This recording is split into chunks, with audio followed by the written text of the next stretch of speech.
आप देख रहे हैं मिड-कैप मंत्रा और मार्केट्स में यथास्थिति बरकरार है। थोड़ा प्रेशर जरूर है, थोड़ी रिकवरी भी है, लेकिन फिर भी एडवांसेस 400 साढ़े 400 के आसपास में, डिक्लाइन अभी भी 1800-1900 के रेंज में कामकाज करते हुए दिखाई पड़ रहे हैं।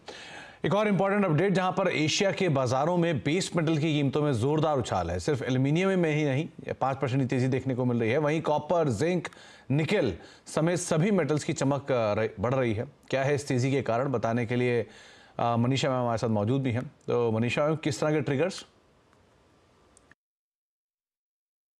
जोरदार तेजी मेटल्स में अब भी जारी है। अगर आप पिछले 4 हफ्ते उठाकर देख लें तो मेटल्स ने आपको हर हफ्ते यहां पर एक पॉजिटिव रिटर्न दिया है और इस हफ्ते की शुरुआत तो बहुत ज़्यादा तेज़ी के साथ हुई है। करीबन 1 से 2% की बढ़त यहां पर क्रॉस बोर्ड मेटल्स में है और जहां तक एल्यूमिनियम की बात है 5% की तेज़ी के साथ यहां पर बाजार ने शुरुआत की। वीकेंड पे जो US और UK की तरफ से स्टेटमेंट्स आई कि अब वो रशियन मेटल्स की डिलीवरी अपने एक्सचेंजेस पर नहीं होने देंगे और रशियन मेटल्स का इम्पोर्ट भी बैन कर दिया गया है, उसका सीधा असर हमने यहाँ पर प्राइसेस में आता हुआ देखा। तो कॉपर और निकल में तो करीबन 1 से 1.5% की तेज़ी है, जिंक में करीबन 2.25% की बढ़त है, लेकिन एल्यूमिनियम में 5% की तेज़ी के साथ यहाँ पर कारोबार शुरू हुआ।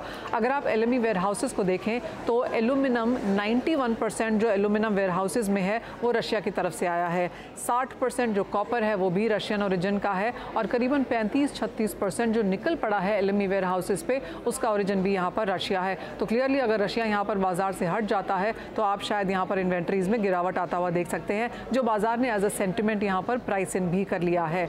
एल्यूमिनियम को लेकर आउट परफॉर्मेंस की वजह ये भी है क्योंकि जापान जो पिछले क्वार्टर करीबन $90 का प्रीमियम दे रहा था एल्यूमिनियम इंपोर्ट करने के लिए, इस क्वार्टर के लिए उन्होंने वो प्रीमियम 60% से बढ़ा दिया है, यानी कि $145 से $150 पर टन का प्रीमियम वो एल्यूमिनियम खरीदने के लिए देंगे क्योंकि एशिया में टाइटनेस है सप्लाईज को लेकर और मांग यहाँ पर बेहतरीन हुई है। इकोनॉमिक डेटा अच्छा आया है, चाइना की डिमांड बढ़ी है, जियोपॉलिटिकल टेंशंस हैं, तो काफ़ी सारे रीजंस हैं जिनका सीधा फ़ायदा हमने यहाँ पर मेटल्स में आता हुआ देखा।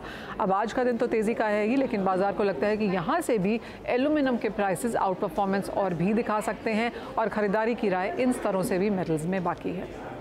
तो इन स्तरों से भी मेटल स्पेस में खरीदारी और बढ़ सकती है। मनीषा मैम, बहुत बहुत शुक्रिया हमारे साथ तमाम अपडेट हम बताने के लिए, तमाम डिटेल्स हमें शेयर करने के लिए। एक बार ये खिलाड़ियों का अपडेट भी देख लेते हैं किस तरह से इस पूरे हफ्ते में पैन आउट होते हुए दिखाई पड़ रहे हैं कि शुरुआती टर्बुलेंस ज़रूर देखने को मिली है बाजार में, तो उसके बीच में जो रिटर्न्स हैं वो भी थोड़े से वीक साइड पर हैं। अरुण मंत्री का रिटर्न नेगेटिव -0.5% के आसपास, ओशो फ्लैट और अमोल अठावले करीब 2% के आसपास रिटर्न नेगेटिव साइड पर यहाँ पर भी आता हुआ दिखाई पड़ रहा है। मिड-कैप मंत्रा को इनसे समेटेंगे, लेकिन जाने से पहले नो योर कंपनी में आज हम बातचीत करेंगे DP आभूषण की मैनेजमेंट के साथ। हमारे साथ मौजूद रहेंगे कुछ ही देर में, उनसे आउटलुक वगैरह के ऊपर भी चर्चा होगी। छोटा सा ब्रेक के उस पर बातचीत करते हैं। नमस्कार।